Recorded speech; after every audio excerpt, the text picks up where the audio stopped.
Hello दोस्तों, तो जैसा कि पिछले एपिसोड में हमने देखा कि वोंगलिंग को क्यानफेंग ने फाइट के लिए चैलेंज कर दिया था। जिस फाइट में हम देखते हैं कि वोंगलिंग ने 1 बिलियन सोल फ्लैग की कॉपी का इस्तेमाल करते हुए काफी आसानी के साथ क्यानफेंग को हरा दिया और इसके बाद वो मास्टर डुनटियान के साथ वापस से सोल रिफाइनिंग सेक्टर आ जाता है, जहां पर अब उसे अपने सोल ट्रांसफॉर्मेशन लेवल में ब्रेक थ्रू करने के लिए सेक्यूलेशन में बैठना था ताकि वो अपने लिए इमोर्टल बॉडी को तैयार कर सके। लेकिन इमोर्टल बॉडी की खुशबू बाहर की तरफ से कई सारे बीस्ट को यहाँ खींच लाती है, जिनसे मास्टर डुनटियान फाइट करते हुए वोंगलिंग को प्रोटेक्ट करता है। मगर मास्टर डुनटियान को इस बात का अंदाजा ही नहीं था कि आज के दिन सुजाकू एम्परर भी यहाँ सोल रिफाइनिंग सेक्ट में आने वाला है ताकि वो मास्टर डुनटियान से उनका 1 मिलियन सोल फ्लैग ले सके। और चूंकि मास्टर डुनटियान इसके लिए तैयार नहीं थे, इसलिए हम देखते हैं कि सुजाकू एम्परर ने आते साथ ही सोल रिफाइनिंग सेक्ट में तबाही मचाना शुरू कर दी थी और वो मास्टर डुनटियान को भी काफी बुरी तरीके से इंजर्ड कर चुका। जहाँ सुजाकू एम्परर को हराने के लिए हम देखते हैं कि मास्टर डुनटियान ने अपने 1 बिलियन सोल फ्लैग के 4th एंसेस्टर की सोल को बाहर समन कर लिया था, जो कि एक नीडल के फॉर्म में यहाँ सुजाकू एम्परर पर अटैक कर रही थी।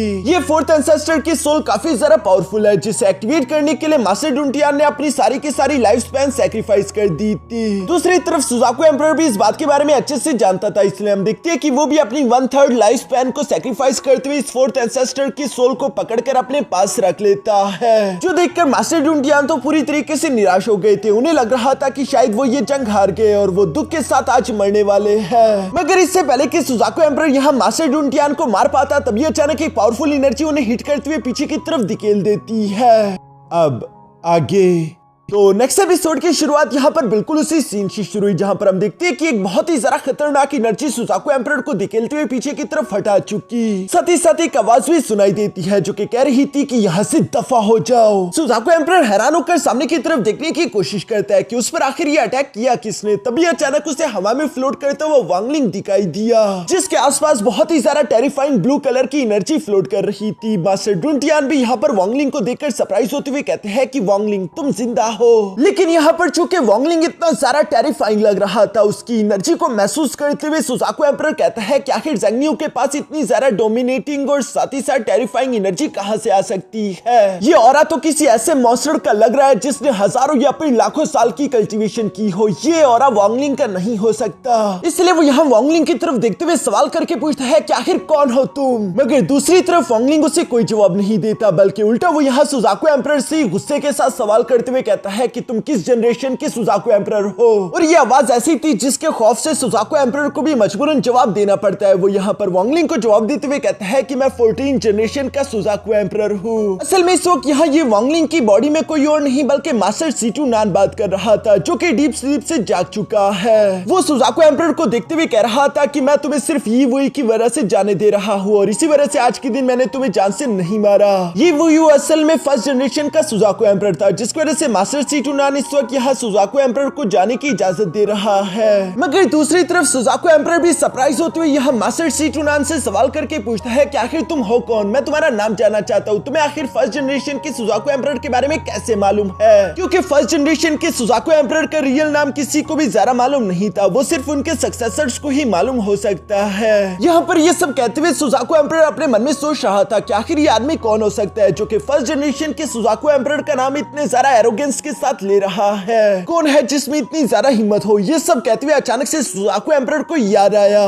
वो शौक होते हुए दोबारा से वोंगलिंग की तरफ देखते हुए इस बार मास्टर सीटू नान को देख पा रहा था और वो हैरान होते हुए कहता है कि ऐसा नहीं हो सकता। लेकिन फिर भी वो फौरन से मास्टर सीटू नान के सामने रिस्पेक्टफुली कहता है कि एंसेस्टर मैं आपको रिस्पेक्ट पेश करता हूँ। और ये जूनियर आपकी बात मानते हुए बिल्कुल यहाँ से जाने वाला है। जो कहते हैं सुजाकू एम्परर अभी वहां से जाने वाला था, तभी अचानक मास्टर डुनटियान पीछे से आवाज देते हुए कहता है कि 4th एंसेस्टर की सोल को छोड़कर जाओ। ये सुनकर तो सुजाकू एम्परर अपनी जगह पर रुक जाता है और वो पीछे मौजूद मास्टर सीटू नान की तरफ देखने लगा, जहां मास्टर सीटू नान सुजाकू एम्परर से कहता है कि मैं जानता हूं कि तुम्हें 4 एंसेस्टर की सोल इमोर्टल ग्रेवयार्ड के लोगों से फाइट करने के लिए चाहिए। और चूंकि 1st जनरेशन के सुजाकू एम्परर यानी कि ये वही के मुझ पर कई सारे एहसानात थे, इसलिए मैं तुम्हें 3 साल देता हूँ। 3 साल तक ये 4th एंसेस्टर की सोल तुम्हारे पास रहेगी, उसके बाद तुम्हें ये सोल वापस करनी है। इस बात से डुनटियान तो जरा खुश नहीं दिखाई दे रहा था, लेकिन मास्टर सीटू नान उसे गुस्से के साथ देखता कहता है, इसलिए मास्टर डुंटियान को एग्री होना पड़ा। जबकि दूसरी तरफ सुजाकू एम्परर भी मास्टर सीटुनान का शुक्रिया अदा करते हुए अब यहाँ से जाने लगा था। तभी अचानक दोबारा से मास्टर सीटुनान सुजाकू एम्परर को रोकते हुए कहता है कि रुक जाओ, तुमने मेरी आइडेंटिटी को गेस कर लिया है और अगर तुम्हें मेरी आइडेंटिटी मालूम हो चुकी है फिर तो तुम्हें मेरे रूल्स भी मालूम होंगे।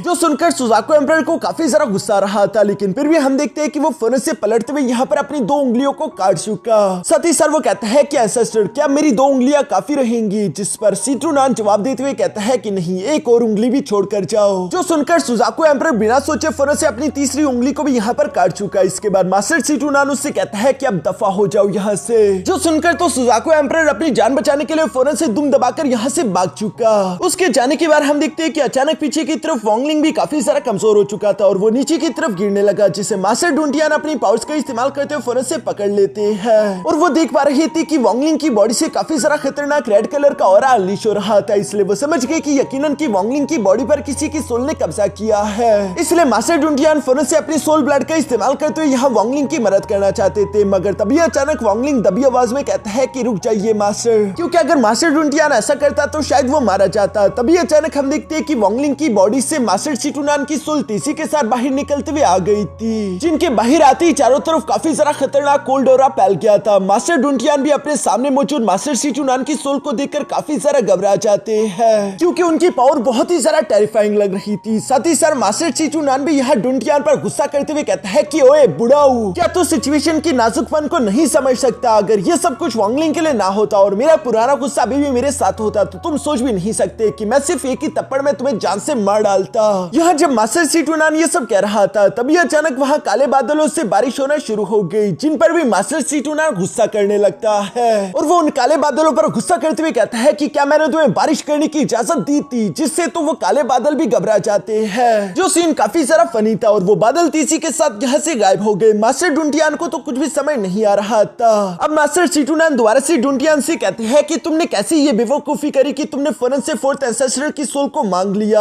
हाँ बेशक मैं आज के दिन अपने डीप स्लीप से जागा हूँ, लेकिन अभी भी मेरी सोल काफी सारा कमजोर है। मैंने यहाँ पर दिखावा करने की कोशिश की कि मैं काफी सारा ताकतवर हूँ, लेकिन अगर सुजाकू एम्परर ज़ू क्यूज़ी को मेरी इस दिखावे के बारे में मालूम हो चुका होता तो आज के आज ही मैं दोबारा से डीप स्लीप में चला जाता।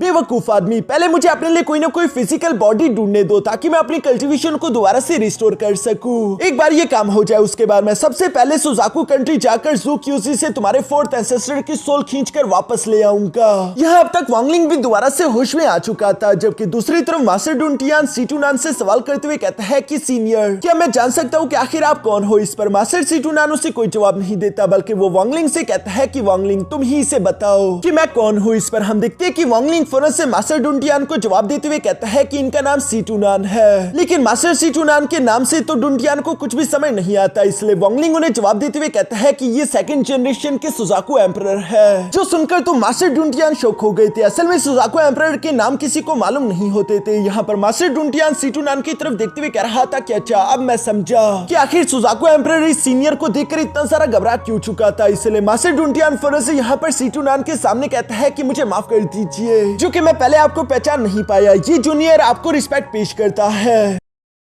दूसरी तरफ मास्टर सीटुनान भी पीछे की तरफ मौजूद डुंटियान की तरफ देखते हुए कहता है कि तुम सोल रिफाइनिंग सेट से हो ना।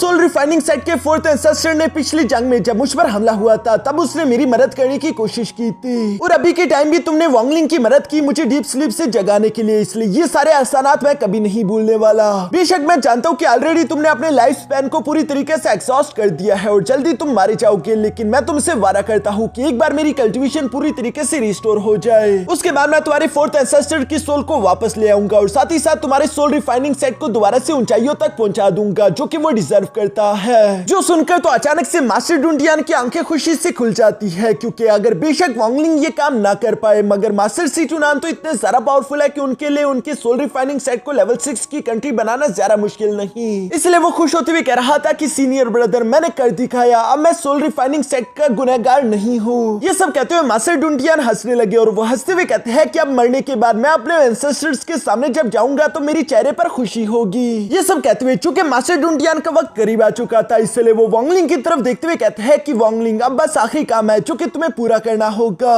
मैं अपनी मेमोरीज को कंडेंस करके खुद की सोल को 1 बिलियन सोल फ्लैग में डालने वाला हूँ, लेकिन उसके बाद मैं चाहता हूँ कि तुम इस 1 बिलियन सोल फ्लैग की पावर को हमारे फ्यूचर जनरेशन के डिसाइपल्स को दिखाओ और उन्हें बताओ कि सुजाकू प्लेनेट पर सोल रिफाइनिंग सेट कितना सारा महान हुआ करता था। ये कहते साथ ही फौरन से यहाँ पर मास्टर डुंटियान ने बैठते ही अपनी मेमोरीज को रिफाइन करना शुरू कर दिया ताकि वो अपनी सोल को 1 बिलियन सोल फ्लैग में डाल सके।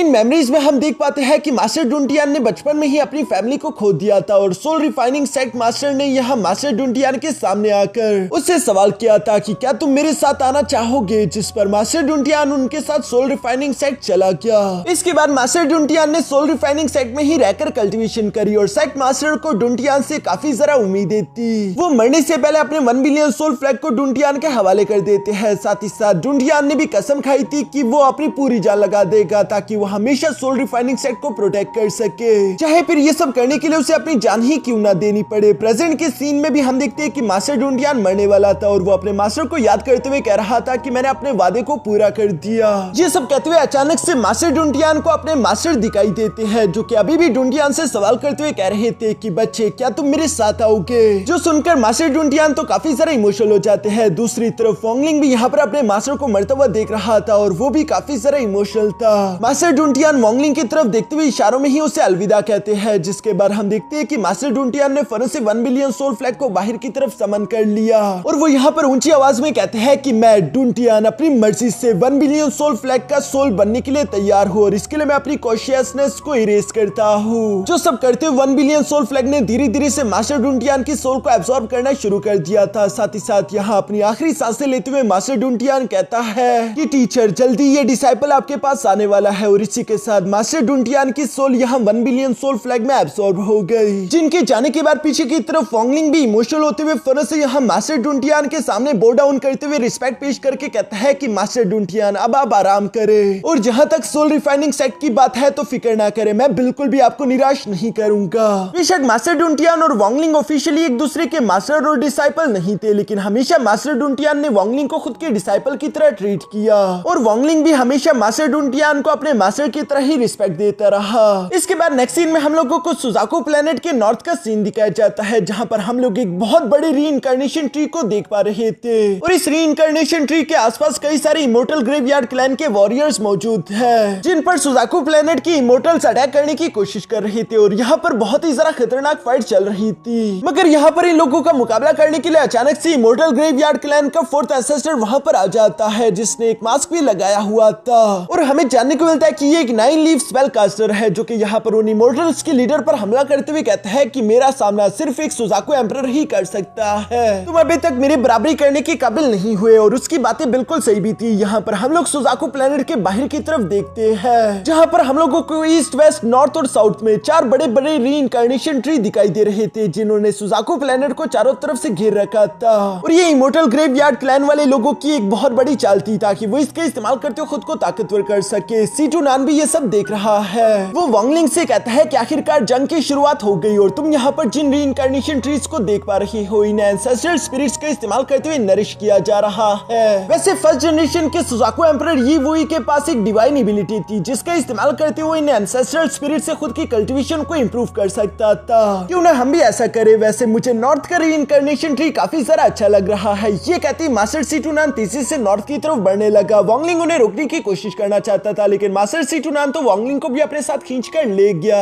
दूसरी तरफ रीइंकार्नेशन ट्री के पास हम देखते हैं कि इमोर्टल ग्रेवयार्ड वाले लोग यहाँ सुजाकू किंगडम के लोगों पर भारी पड़ने लगे थे और इन लोगों का 4th एंसेस्टर शमन यहाँ पर इमोर्टल्स की लीडर से कह रहा था कि आखिर तुम लोगों ने क्या सोचा था कि हमारा क्लैन बिल्कुल भी तैयार नहीं होगा। तो ये तो तुम लोगों की गलतफहमी थी क्योंकि हम इस जंग के लिए पूरी तरीके से तैयार है। और ये कहती 4th एंसेस्टर ने फौरन से अपने सारे के सारे शमन वॉरियर्स को ऑर्डर दे दिया था कि अरे फॉर्मेशन को एक्टिवेट करो। जिस फॉर्मेशन अरे की एक्टिवेट होती है हम देखते हैं कि आसमान से काफी सारा खतरनाक एनर्जी अटैक तेजी के साथ नीचे की तरफ आ रहे थे और इसकी वजह से देखते ही देखते कई सारे और भी इमोर्टल वॉरियर्स मारे गए। इसलिए उनका लीडर अपने साथियों से कहता है कि हमें यहाँ से भागना होगा, रिट्रीट करो। लेकिन 4th एंसेस्टर शमन उन लोगों को इतने सारे के साथ जाने नहीं देने वाला था बल्कि वो फौरन से उनके सामने आकर उनका रास्ता ब्लॉक करते हुए कहता है कि आखिर जाने की इतनी भी जल्दी क्या है। मगर इससे पहले कि वो यहाँ पर इन लोगों को जान से मार पाता तभी अचानक वो महसूस करता है कि रीइंकार्नेशन ट्री ने एनर्जी अनलीश करना बंद कर दिया। इसलिए वो फौरन अपनी पावर्स का इस्तेमाल करते हुए देखने की कोशिश करता है कि आखिर ये सब क्या चल रहा है। तभी अचानक उसे अपने रीइंकार्नेशन ट्री के पास मास्टर C2 नान दिखाई दिया,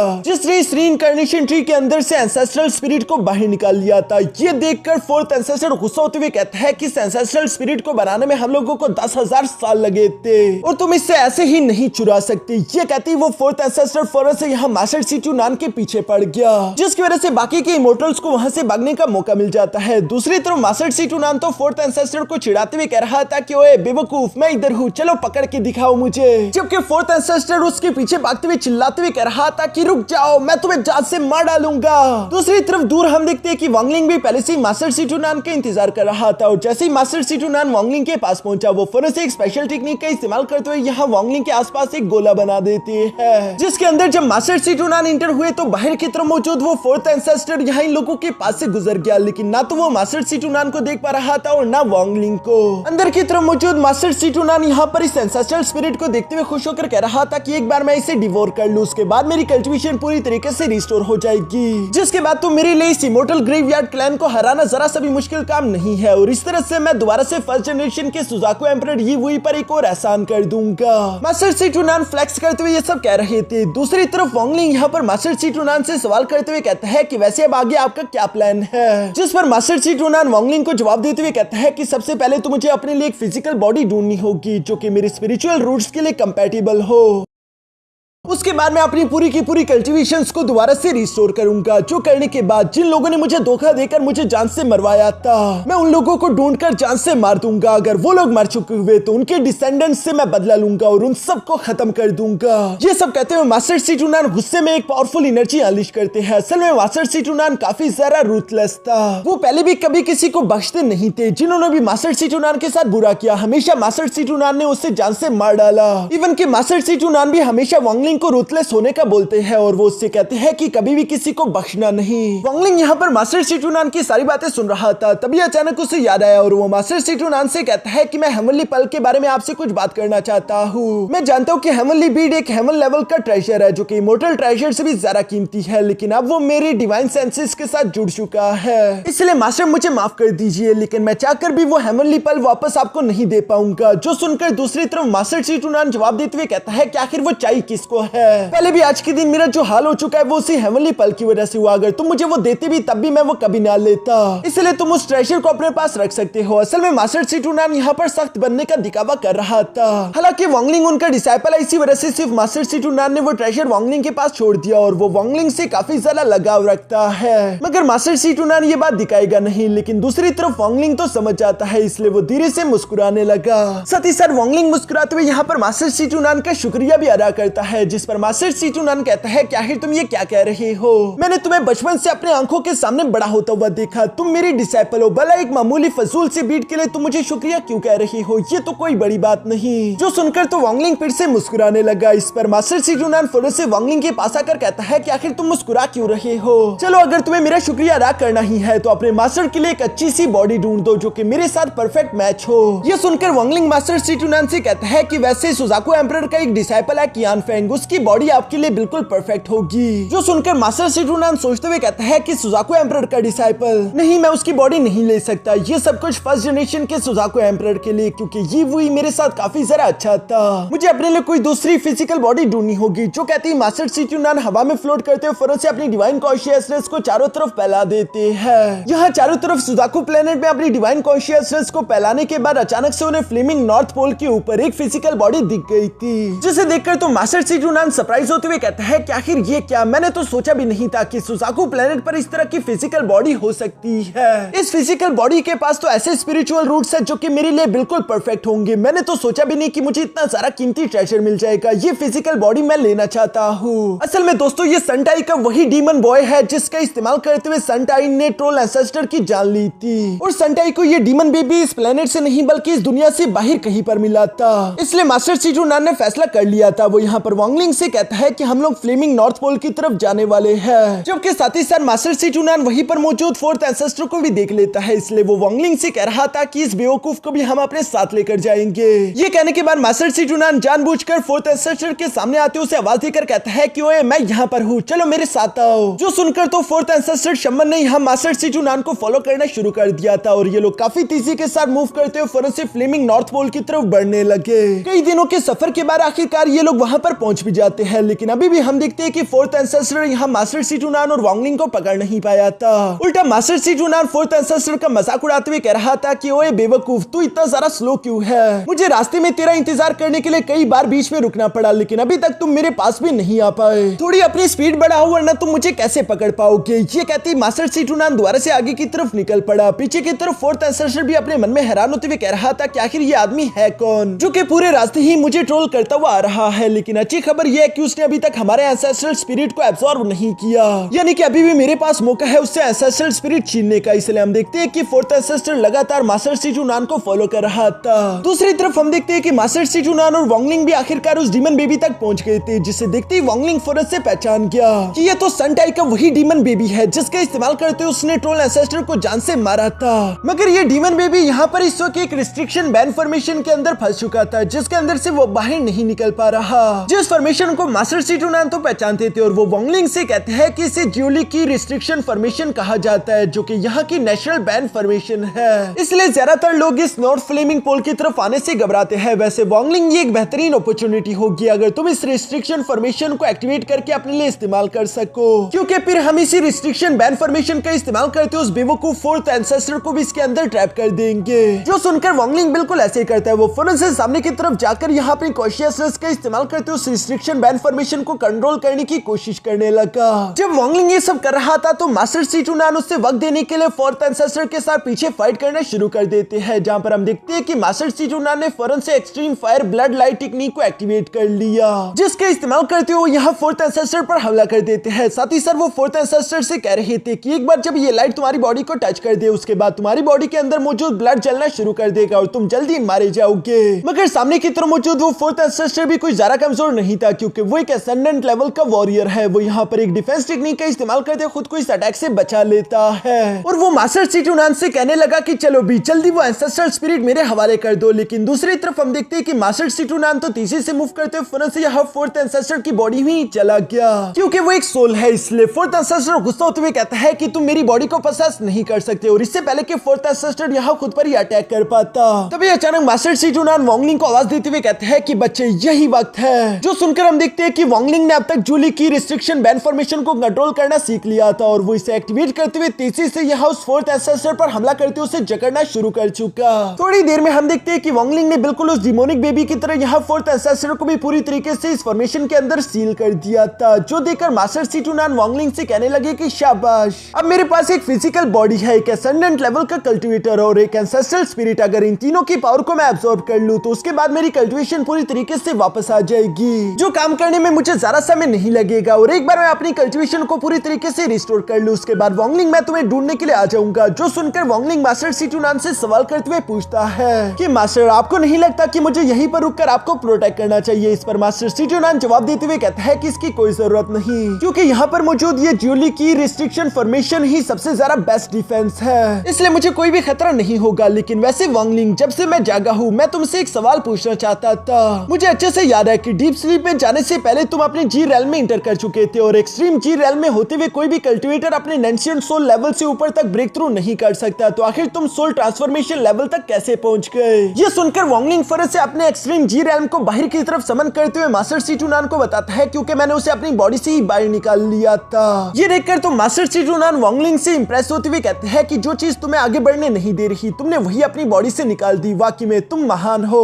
हर बार ही तुम कुछ अलग करके मुझे सरप्राइज कर देते हो। यहाँ पर हम देखते हैं कि वांगलिंग भी मास्टर सी चुनान से सवाल करता है। वो याद करते हुए मास्टर सी चुनान से कहता है कि मैंने किसी से सुना था अगर आपके पास जी एक्सट्रीम रेल्म हो तो तब भी आप एक कल्टीवेशन मेथड का इस्तेमाल करते हुए ब्रेक थ्रू कर सकते हो, लेकिन उसके लिए आपको कल्टीवेशन स्टार क्रिस्टल चाहिए होगा। यहाँ पर कल्टीवेशन स्टार क्रिस्टल के बारे में सुनकर मास्टर सी चुनान वांगलिंग को बताता है कि बेशक ये तुम्हारी मदद कल्टीवेशन लेवल ब्रेक थ्रू करने में कर पाए या नहीं, मैं उसके बारे में ज्यादा कुछ नहीं जानता, लेकिन हाँ मैं ये जरूर जानता हूँ कि तुम्हें इस बात पर ध्यान देना होगा, क्योंकि अगर तुम प्लेनेट सुजाकू सुजाकू को छोड़कर फ्यूचर में जाना चाहते हो तो इसके लिए तुम्हारा कल्टीवेशन स्टार क्रिस्टल से एक बहुत बड़ा ताल्लुक होने वाला है। जो सुनकर वांगलिंग हैरान होते हुए मास्टर सीटुनान से सवाल करके पूछता है कि आखिर आपके कहने का मतलब क्या है। इस पर मास्टर सीटुनान जवाब देते हुए कहता है कि जब मैं एक सुजाकू एम्परर था तब के टाइम मुझे लगा था कि ये कल्टीवेशन स्टार क्रिस्टल तो बस सिर्फ एक मैजिकल ट्रेजर है, मगर बाद में मुझे मालूम हुआ कि असल में ये एक ऐसा टूल है जिसका इस्तेमाल करते हुए लेवल 6 की कंट्री पूरे के पूरे प्लेनेट को कंट्रोल कर सकती है। वांगलिंग को तो कुछ समझ नहीं आया, इसलिए मास्टर सीटुनान आसान करते हुए वांगलिंग को समझाते हुए कहता है कि कल्टीवेशन अलायंस ने अपनी डिवाइन एबिलिटी का इस्तेमाल करते हुए इस कल्टीवेशन स्टार क्रिस्टल को हासिल किया,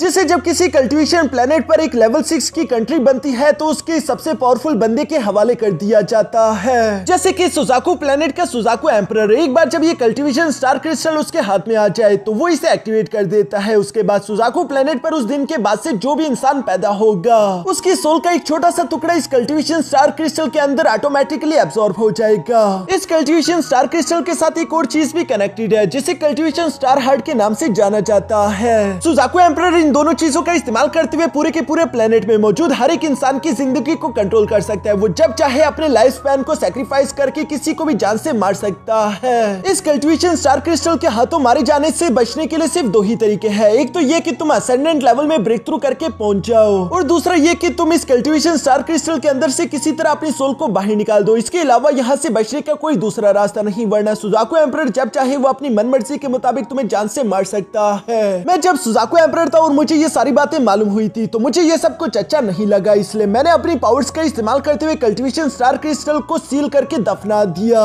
मगर फिर भी उस कल्टीवेशन स्टार क्रिस्टल के अंदर मौजूद हर एक इंसान की सोल का टुकड़ा मौजूद है। बेशक सुजाकू एम्परर उसका इस्तेमाल नहीं कर सकते क्योंकि उस कल्टीवेशन स्टार क्रिस्टल के ऊपर मेरी लगाई हुई सील लगी हुई है, लेकिन अगर किसी तरह वो सील टूट गई तब उसके बाद बहुत बड़ा हंगामा हो जाएगा। और वांगलिंग सिर्फ यही वजह है कि सुजाकू प्लेनेट इतना सारा क्योटिक है, यहाँ पर मौजूद लोग सुजाकू एम्परर के कंट्रोल में नहीं है। इसी वजह से मेरे बाद के जितने भी सुजाकू एम्परर थे वो मुझे कुछ ज्यादा पसंद नहीं करते थे और वो मुझसे नफरत करते थे क्योंकि वो सुजाकू प्लेनेट को अच्छे से कंट्रोल नहीं कर पाए। जो सब सुनकर तो वांगलिंग शौक होते हुए कहता है कि इसका मतलब कि अगर सुजाकू एम्परर ने किसी तरह से कल्टीवेशन स्टार क्रिस्टल की सील को तोड़ दिया तो उसके बाद तो मैं मारा जाऊंगा। इस पर मास्टर सीटुनान कहता है कि तुम ज्यादा फिक्र मत करो, अब तो मुझे जल्दी फिजिकल बॉडी मिल जाएगी और मेरी कल्टीवेशन भी रिस्टोर हो जाएगी, इसलिए मेरे होते हुए तुम्हें कुछ नहीं होगा। ये कहती मास्टर सीटुनान की सोल फौरन से यहाँ डिमोनिक बॉडी के अंदर चली गई ताकि वो उस पर काबू कर सके, जबकि दूसरी तरफ बाहर वांगलिंग गुस्सा होते हुए कह रहा था कि कल्टीवेशन स्टार क्रिस्टल मेरी जिंदगी आखिर किसी और के हाथ में क्यों होनी चाहिए। अगर मेरी यानी कि वांगलिंग की सोल उस कल्टीवेशन स्टार क्रिस्टल के अंदर मौजूद है तो मैं उसे वापस ले लूंगा, शायद मुझे वहां पर मिस लीमुआन की सोल भी मिल जाए। और इसलिए वांगलिंग फैसला कर लेता है कि वो कल्टीवेशन स्टार क्रिस्टल के पीछे जाएगा, क्योंकि अगर ऐसा ना हुआ तो वांगलिंग की जान हमेशा खतरे में रहेगी। वो बेशक सुजाकू प्लेनेट को छोड़कर बाहर चला भी जाए तब भी पीछे की तरफ सुजाकू एम्परर जब चाहे उसे जान से मार सकता है। और यहाँ इसी सीन के साथ हमारा ये एपिसोड यहीं पर खत्म हो गया।